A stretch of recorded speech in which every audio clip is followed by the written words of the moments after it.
José Luis Escrivá, ministro de Inclusión, Seguridad Social y Migraciones, muy buenos días. Buenos días. Bueno, si le parece, antes de entrar en esa bronca, ¿podemos dar por hecho que hoy el Consejo de Ministros aprueba la moratoria fiscal de un mes para autónomos y pymes? Sí, así es. Lo que hemos leído es que hay miles de trabajadores afectados por los ERTE que no han podido cobrar su prestación porque es tal la avalancha, 3,5 millones, que los servicios públicos de empleo están desbordados.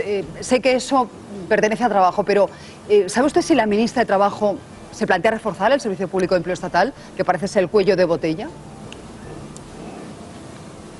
Sí, yo creo que se están agilizando todos los procedimientos y yo creo que hay que ser consciente de la dimensión del reto que no solamente para el SEPE, sino también para la Seguridad Social supone tener que gestionar estas nuevas prestaciones y hacerlo en tiempo récord. Pero yo creo que más allá de algún cuello de botella que pueda estar produciéndose, los pagos llegarán, se van a ir desatascando los problemas y estamos todos comprometidos en agilizar los procedimientos lo más rápido posible. ¿Ustedes se plantean prolongar estos ERTE si la crisis del coronavirus se alarga? ¿Lo podrían abordar hoy en el Consejo de Ministros? Yo creo que no es algo para abordar hoy, pero claramente en esta crisis lo que hay que hacer es tener la máxima flexibilidad en la forma en la que se despliegan las políticas públicas, porque la incertidumbre es grande, tenemos que hacer un seguimiento muy estrecho de cómo van evolucionando los distintos sectores y cómo se va produciendo el nivel de vuelta a la normalidad, digamos, desde el punto de vista de la actividad de los distintos sectores, y en función de eso habrá que ir juzgando las ayudas que se van extendiendo y en qué medida se hacen. Ministro, comentábamos que el vicepresidente Iglesias defiende una renta mínima puente para personas vulnerables. Usted lleva meses trabajando en este proyecto, pero para que sea de manera permanente, ¿esta cuestión en qué ha quedado? ¿Se han planteado, o se ha plantado usted ante Iglesias, como está diciendo hoy El Mundo? No, a veces uno lee los periódicos o portadas de periódicos y da la sensación, la realidad es que yo vivo internamente en el gobierno, se comparecen mal con lo que uno ve reflejado por ahí, y este es un ejemplo paradigmático de eso. No, realmente no es que haya habido un enfrentamiento, ni que haya habido distintas posiciones, ni que tampoco fuera a ir nada al Consejo de Ministros de hoy, porque no hay nada, es decir, nada en el sentido de que para que una ley, un proyecto de ley pueda terminar el Consejo de Ministros, tiene que haber pasado por la Comisión Delegada de Asuntos Económicos, tiene que haber una memoria económica, tiene que pasar por la Comisión de sus secretarios. Es un proceso que lo estamos estrechando los plazos al máximo, pero es un proceso que requiere una serie de garantías y de contrastes dentro de la acción de gobierno. Todavía no hemos llegado a ese punto. El ministerio que yo dirijo es el ministerio competente, estamos acelerando al máximo los plazos para poder tener esa renta mínima, porque en eso estamos de acuerdo todos, pero lo que no, yo creo que la información que no está transmitiéndose bien es que ese trabajo preparatorio que tiene que ver con identificar bien a los colectivos a los que hay que ayudar, los más marginados, determinar sus rentas y tener los procedimientos de pago, porque la Seguridad Social no tiene una experiencia grande, no tiene una experiencia apenas en este tipo de prestaciones, y por tanto hay que afinar todos esos procedimientos y desarrollarlos. Cuando estén en marcha, y lo van a estar pronto, es decir, lo haremos de forma permanente, porque es exactamente igual este tipo de procedimientos y este tipo de trabajo preparatorio sirve para algo puente o algo definitivo. Por tanto, es un debate estéril, que no tiene recorrido, y que en lo que todos estamos de acuerdo es que esta renta mínima, que era un compromiso vital, que era un compromiso de la legislatura, la vamos a adelantar, y la vamos a adelantar considerablemente, y cuando estemos en condiciones pues la anunciaremos y la ejecutaremos. Yo creo que es el momento, sinceramente, de a los ciudadanos que tienen una situación tan complicada como resultado de esta crisis, transmitirles certidumbres. Cuando estemos en condiciones de dar certidumbres sobre las medidas, es el momento de anunciarlas y ponerlas encima de la mesa. Ministro, le voy a pedir alguna certidumbre. ¿Cuándo estima que podrá hacerse realidad esta renta mínima? ¿De cuánto será? ¿Se podrá sumar a otras prestaciones? ¿Y qué responde usted ya a la última a quienes consideran que esto lo que va a hacer es desincentivar la búsqueda del trabajo? Empezando por lo último, es decir, la prestación va a ser compatible con la búsqueda de trabajo, y vamos a buscar los incentivos para que, es decir, quien tenga una renta mínima y tenga subempleo o no tenga empleo, una vez que alcance que llegue al mercado de trabajo, pues se mantenga ahí y buscaremos los incentivos de compatibilización. Luego, esa crítica no se corresponde al tipo de diseño que nosotros estamos elaborando. Esa renta mínima va a suplementar las rentas de aquellos que tienen rentas muy bajas en este momento y otras prestaciones que puedan venir de otras administraciones públicas hasta unos cientos umbrales, que estamos todavía determinando porque estamos cruzando los datos con la agencia tributaria para poder afinarlo al máximo. Lo que sí puedo adelantar es que esas rentas se diferenciarán, digamos, los niveles de protección de rentas a los que llegaremos se diferenciarán en función de la característica del hogar. Es decir, el hogar va a ser el centro, digamos, sobre el que se va a materializar la prestación y va a depender de las características del hogar, dependiendo de si es monoparental o no, con una prima sobre los monoparentales y dependiendo del número de hijos. De tal forma que sea una prestación que pueda erradicar, yo creo, de forma prácticamente completa la pobreza extrema que hay en España y sobre todo la pobreza infantil. Hablamos de 400, 500 euros mensuales. Hablamos aproximadamente de, yo creo que al menos 1 millón de hogares. Las cifras todavía no las puedo adelantar porque, ya digo, estamos cruzándolas con la agencia tributaria y todavía no puedo dar una cifra cerrada. Pues, ¿fecha? ¿Se atreve usted a ponerle alguna fecha en el calendario? Justamente como yo quiero dar certidumbres y no puedo dar una certidumbre, una fecha concreta ahora, prefiero no comprometerme, pero lo antes posible. Cuando lo podamos decir, lo haremos. Ministro, no sé si tiene que beber agua, le veo un poco atascado, no sé si quiere aprovechar usted pues para... Estoy un poquito, sí. Sí, ¿no? Pues vamos a pedir que le den un poquito de agua y gracias, si le parece, nada. Yo mientras le voy haciendo la pregunta. El caso es que no hay día que no nos levantemos sin un mal pronóstico. Hoy el Servicio de Estudios del BBVA, que además usted lo conoce bien porque lo ha dirigido, dice que el PIB ha caído un 14%, un 13%, ¿no? Un 13% en este primer trimestre y vaticina también una caída del 8% para el conjunto del año. ¿Usted esa previsión, ese vaticinio, lo suscribe? Bueno, este trimestre todavía no ha acabado, estamos en el primer mes del trimestre, está empezando el trimestre, ¿no? Por lo tanto, cualquier previsión que se haga en este momento, todavía concentrada en el tiempo, pues está sometido a una incertidumbre considerable. Yo sinceramente creo, entiendo el interés que hay por tener cifras de la caída del PIB o del déficit público, pero yo creo que los ciudadanos deben saber que en la situación en la que nos encontramos, cualquier cifra que demos está sometida a una incertidumbre considerable. Los economistas deberían dar los rangos de incertidumbre asociados a las cifras y veríamos lo poco precisas que son. Y son poco precisas porque, en primer lugar, no sabemos la duración que va a tener el periodo, digamos, de parón de actividad y sobre todo con qué secuencia temporal para los distintos sectores. Sin tener una precisión considerable sobre cómo va a ser esto, es muy difícil hacer cálculos de esta naturaleza, en primer lugar. También hay incertidumbre, quizá nosotros menos, pero sobre cómo estamos, el grado de neutralización del impacto de caída del PIB que se deriva de los esquemas de protección de rentas que nosotros estamos desplegando y vamos a seguir desplegando hacia adelante.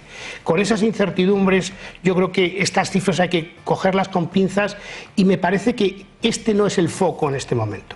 El foco en este momento es desde el punto de vista de la política económica y desde el punto de vista del desenvolvimiento económico. El foco debe ser que desde el Gobierno hay una voluntad absolutamente decidida de proteger las rentas durante el tiempo que dure la pandemia y los efectos asociados a la pandemia de paralización de actividad, proteger las rentas de todos aquellos que se están viendo afectados de una forma importante por el virus. Eso es lo importante y a lo que nos tiene que tener todos focalizados. Le iba a preguntar cómo cree que va a ser la recuperación, porque hemos oído de todo, que si L, V, W, U, pero se le parece, como veo que no es usted partidario ahora mismo de hacer vaticinios, me lo ahorro. Y sí que le quería preguntar, diga. No, pero le puedo contestar, es decir, que dar vaticinios en términos de cifras muy cerradas, que era lo que estábamos oyendo antes, ya le digo que me parece poco útil, pero en cambio sí se puede reflexionar sobre la secuencia temporal de la salida. Y yo creo que esa secuencia temporal, una vez que que la pandemia esté controlada y podamos empezar el proceso de desescalada, pues será muy rápida para algunos sectores, menos rápida para otros, probablemente algunos sectores de servicios, turismo, restauración, etcétera, donde la retorno a la confianza por parte de los que reciben el servicio pues va a ser más lenta, y en general vamos a tener, pues si lo miramos desde el punto de vista macro, algo más cercano a una, no sé si una V o una U, pero un proceso. Sabemos por la naturaleza de esta perturbación que gran parte de la economía después rebota y sale muy deprisa, No todos los sectores, pero sí muchos de ellos, porque lo que sí está claro es que esta es una perturbación, es una crisis de naturaleza genuinamente temporal, no conocemos su extensión, pero genuinamente temporal, y que en la medida que protejamos adecuadamente las rentas y el capital humano durante el tiempo en que esto ocurra, la recuperación tiene que ser rápida y sostenida. Me consta que usted analiza con detalle los, modelos matemáticos de los epidemiólogos. No sé si usted coincide con lo que dice Torra, seguro que no, que es una temeridad haber levantado tan pronto la hibernación económica, pero ¿ha habido debate dentro del Consejo de Ministros? ¿Es verdad que algún ministro de Unidas Podemos no era tan partidario de levantar esa hibernación? De luego, este es otro ejemplo de realidades que yo vivo internamente del Gobierno que no se parecen con las que después se transmiten. No ha habido debate, ha habido bastante sintonía, porque en esto además seguimos las recomendaciones que nos van dando las autoridades sanitarias sistemáticamente, y no puede ser de otra forma. Y respecto al presidente de la Generalitat, bueno, hay algunos epidemiólogos, yo creo que yo diría que en el margen, que están planteando algunas medidas más estrictas de confinamiento, basado probablemente en un conocimiento limitado, claramente menor que el que tenemos nosotros, de la efectividad de las medidas que ya se han producido. Lo que sí sabemos, y esto es contrastado, es que las medidas de confinamiento, incluidas las primeras, que fueron menos duras y a las que estamos volviendo ahora, del periodo primero del decreto de alarma, desde el 13 al 27 de marzo, han dado como resultado los datos que estamos viendo ahora en términos de desaceleración muy fuerte de los casos registrados y de compresión de las UBIs que ya se está empezando a producir, incluso más allá de lo que planteaban algunos de los modelos que han inspirado, por ejemplo, al presidente de la Generalitat. Claramente los resultados ya han sido mejores en todas las geografías. Nos está diciendo, ministro, perdóneme, y esto es un elemento que las medidas que se pusieron en marcha mejoraban los modelos más pesimistas que maneja el presidente de la Generalitat, que son los de Oriol Mitjà, ¿no? Así es, y además hay un elemento importante que esos modelos no incorporan adecuadamente, que es que tienden a operar pensando que para un nivel de distancia dado entre nosotros no han mejorado las condiciones de protección y de higiene, y si lo han hecho. Ahora mismo no es lo mismo estar a una distancia, a un nivel de inmovilización, como mantienen los modelos X, ahora que hace 3 meses.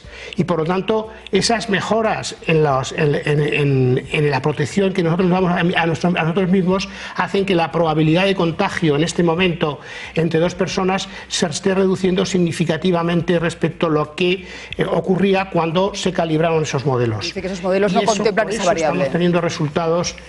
Ese cambio de hábitos, ¿no? Esa distancia social o física. Normalmente la tienen. Claro, lo que no tienen esos modelos bien incorporado y es, digamos, el hecho de que el comportamiento nuestro está modificándose sobre la marcha a medida que avanzan los virus y nos protegemos más, somos más sensibles a las medidas de higiene y a otras indicaciones que nos van dando, y eso hace que la probabilidad de contagio entre nosotros se vaya reduciendo. Eso no está bien reflejado en general en los modelos que se manejan. Tenemos que ser conscientes, por lo tanto, de cuando manejamos determinados modelos, pues los modelos tienen simplificaciones en los supuestos de partida y tenemos que ir reajustando nuestro nivel de conocimiento y nuestro nivel de incertidumbre a medida que vamos aprendiendo cosas. Ministro, tengo una última hora. Sí. Alfonso, ¿de qué se trata? Lo está contando Antena 3 Noticias. El Gobierno interviene en los laboratorios privados para regular Los precios de los test del coronavirus, los laboratorios de titularidad privada, pasarán a disposición de la sanidad pública, según aparece publicado en el boletín oficial del Estado. Se dispone la obligación por parte de los centros, servicios y establecimientos de titularidad privada a estar disponibles para entrar a formar parte o reforzar los circuitos de diagnóstico existentes. Actualmente los laboratorios hacían dos tipos de test, los famosos PCRs que tenían un precio aproximado de 140 euros, que recordamos es el test que te dice si en este momento tienes el virus, y habían añadido en los últimos días también los test de anticuerpos, que son los de la gotita de sangre que te dicen si tienes anticuerpos. No si tienes ahora el test en este momento, sino si tienes los anticuerpos y has tenido el virus en las últimas semanas o los últimos ministro, meses. Que esa intervención de los laboratorios privados, es decir, de los precios de los laboratorios, es porque lo que se pretende ahora es hacer test masivos, ¿no? Sobre todo lo que se pretende, yo lo dijo ya el ministro, si no estoy equivocado, el ministro de Sanidad en la última rueda de prensa, lo más importante que hay detrás de esta medida es el tener todo el conjunto de información sistematizado y organizado y concentrado de quién ha sido sometido a un test para poder ir aprendiendo y mejorando nuestro nivel de conocimiento sobre aquellas personas que ya son inmunes o ya primero han dado positivo y por tanto van a ser inmunes próximamente. Es evidente que en una situación como esta el procesamiento de la información que nos va llegando es esencial para mejorar nuestro nivel de conocimiento del virus y por lo tanto todos los esfuerzos, todas las iniciativas públicas o privadas tienen que centralizarse y coordinarse adecuadamente. Ya termino, ministro, pero ¿qué le parece la propuesta del gobierno canario de establecer el archipiélago como laboratorio, en concreto 3 islas del archipiélago, para ensayar la desescalada? ¿Qué le parece a usted esto? Pues no conozco la iniciativa, no sé cuándo se ha producido. Yo creo que cuando empecemos a... bueno, ya estamos reflexionando, digamos, cuando se esté en condiciones de plantear de forma concreta cómo se va a desplegar la desescalada, la posibilidad de utilizar, a diferencia de lo que ha sido la escalada, digamos, la inmovilización masiva de muchas actividades y de muchas personas, que fue uniforme, la opción de hacerlo de forma no uniforme y digamos con perfiles, con patrones diferenciados por zonas geográficas, yo creo que es una opción a explorar. Ministro, hemos visto cómo Macron en las últimas horas ha entonado el mea culpa, dice que se ha actuado tarde y mal. La propia Isabel Ayuso también lo ha hecho con la boca pequeña. ¿Usted hubiese tomado las mismas decisiones? Cuando digo usted me refiero al gobierno. ¿Hubiese tomado las mismas decisiones sabiendo lo que sabemos ahora? Evidentemente no. Este es una pandemia que nos está sorprendiendo a todos, que está sorprendiendo a las autoridades sanitarias de todo el mundo, a la OMS, que vamos aprendiendo sobre la marcha algunos elementos del virus, de cómo impacta sobre el sistema sanitario, de cómo impacta sobre las personas.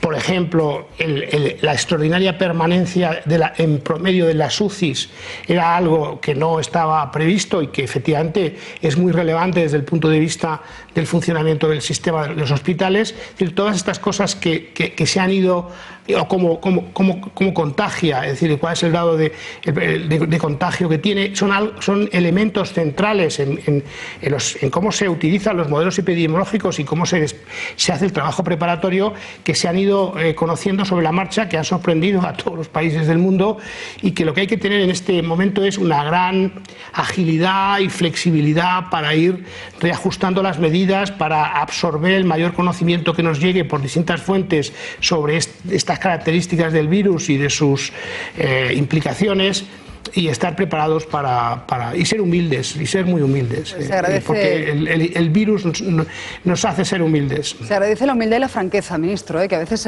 la echamos en falta por parte de algún líder político. Gracias de verdad por habernos atendido. Fuerza. Un placer, como siempre. Pues vamos a escuchar.